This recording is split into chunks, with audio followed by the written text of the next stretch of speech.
Brims here, part of the team at Croydon Vineyard.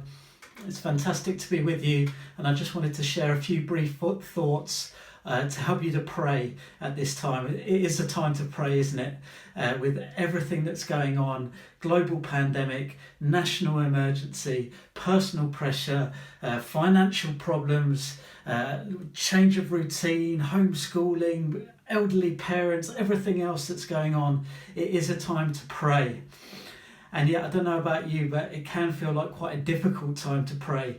So I just want to give you an ABC of help tonight that will help you to pray and help you to thrive in this time. So of course, we're going to start with the words of Jesus, and we're going to go to Matthew 6. Jesus says this: "When you pray, you must not be like the hypocrites, for they love to stand and pray in the synagogues and at the street corners, that they may be seen by others.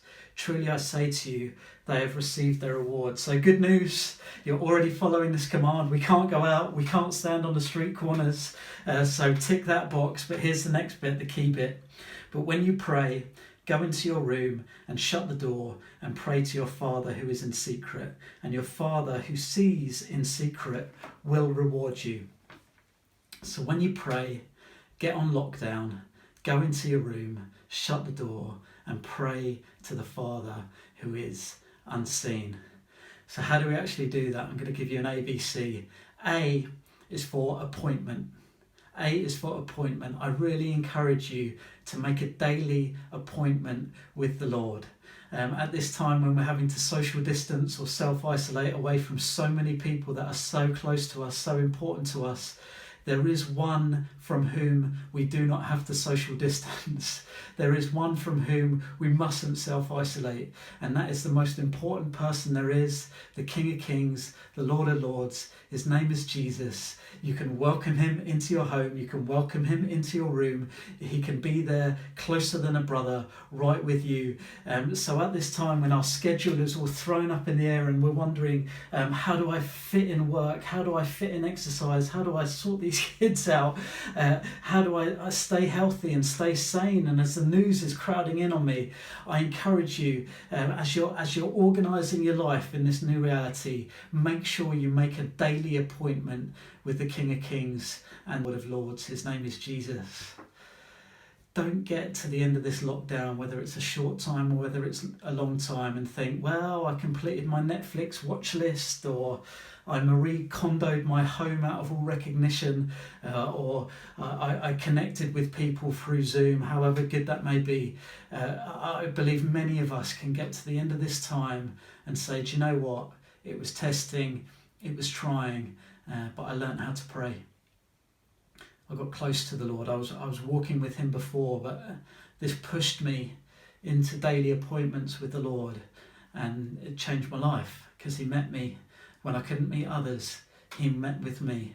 And so I encourage you, it's part of what I believe what the Spirit is saying to the church at this time. Many denominations are praying, including Church of England. They've called for this, to pray the Lord's Prayer at midday every day. You can jump in on that. In our own movement, John and Debbie Wright, the national UK and Ireland vineyard leaders, they've called to churches to pray at 7 o'clock every Sunday evening by lighting a candle and praying for our nation. You can jump in on that. Other churches are doing another way. One way that we're doing it is encouraging you to sign up to a prayer chain. The link's on our website. And the idea behind this isn't to fill a slot or even to make an unbroken chain. It's to encourage each other to make appointments with the Lord. To get this as part of our new daily habit, and to press in, to know the Lord, because he's there to be found. He's the one who will draw closer than a brother. So make an appointment, whether it's 5 or 10 minutes or whether it's an hour. It's not even about the time. It's about getting there, and I encourage you to do that daily. So A is for appointment, and then B is for body. B is for body. I encourage you to engage your body in your prayers. If you just lie on your bed or on your sofa, then the tendency will be for prayer time to become nap time.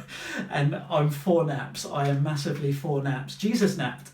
But if you want to push into prayer, you need to engage your body. It's so helpful. Many of us find walking incredibly helpful. I walk up and down my living room, and that helps me to engage my mind, to engage my heart, to engage with the Lord in prayer.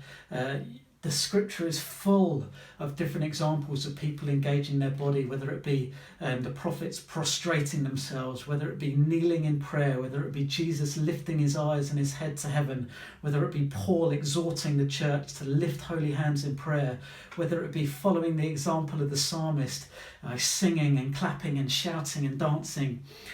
We're embodied creatures. So engage your body. Many of the church traditions through history have had like a physical item to touch as they pray, just as a way of focusing ourselves. We're called to love the Lord our God with all our heart, our soul, our mind and our strength. So I encourage you, make an appointment, A, and use your body, B. And then C is for call. Call upon the name of the Lord. I want to encourage you to express yourself. Now at this time, silence may well be a fantastic way of expressing yourself, and that attentive sitting in silence may be a fantastic way for you to engage with the Lord. But for many of us, we're going to need to express ourselves. We're going to need to get it out of our heads, which is quite difficult to hold our concentration, and express ourselves. And again, the scripture is full of expression. Whether it be the psalmist that we've already talked about, or Hannah muttering and murmuring her prayers, or what Paul speaks about in the book of Romans of groans too deep for words, whether it be speaking in tongues.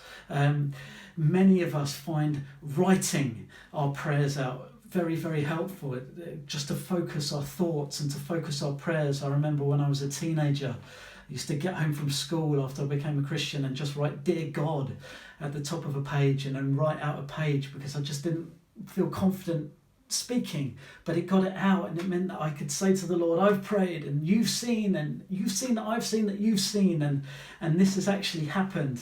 And you can go back and think, wow, that prayer was answered, and that happened. So writing is one way that you can do it. Many of us love to sing, and we can get onto our favourite songs on YouTube, or go back to an old eService and just sing our hearts out, just express it.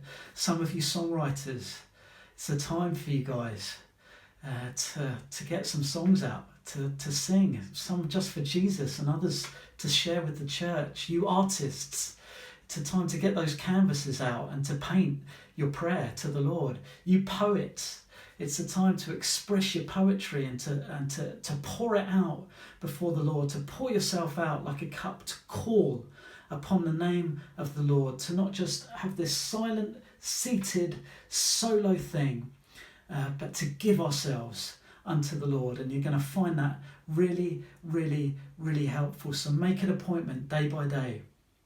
Stick with it. When the appointment time comes, engage your body. Do something, physically move, and then call upon the name of the Lord. Express yourself. And you know what? This is really going to be powerful. This is really going to be powerful. For some of us, this time of lockdown and what's going on in the world is one of the toughest times that we've ever known. And for what it's worth, I've seen in my own life, and I've seen in the lives of many, many people at Croydon Vineyard, that your darkest chapter can be the time when you know the presence of the Lord in the sweetest way. Your darkest chapter can be when the light shines the most. And we're going to have times of lament. I was reading an article by a pastor from Italy, who are a few weeks ahead of us, and he said that lament is suffering turned into prayer. And for some of us, we're at our wit's end, and all that still stands. Make the appointment, engage your body, pour out your disappointment, your protest to the Lord. This book's great. You can pray his word back to him. And you can find the Psalms of Lament, you can find the Songs of Lament, and that gives words to our hearts. But we're going to find that the Lord binds up the brokenhearted, that he doesn't despise a broken spirit, that he will not snuff out a smouldering wick or break a bruised reed. He will draw close. he will draw close. And I know this from experience, and more importantly, I know this from the scriptures, because it's the last bit of that bit that we read in Matthew 6, that when you're on lockdown and you go to your room and you pray to the Father who is unseen, he sees what is done in secret and he will reward you. So there's going to be reward for you guys. There's going to be reward for us, church. Yes, reward in terms of answered prayer. We're going to see some healing come in. We're going to see some financial provision come in. We're going to see some family restoration come in. We're going to see miraculous answers to prayer as we seek the Father in secret. But more than that, and more than just the emotional release of pouring ourselves out to him, which brings a measure of peace, that's part of the Father's reward.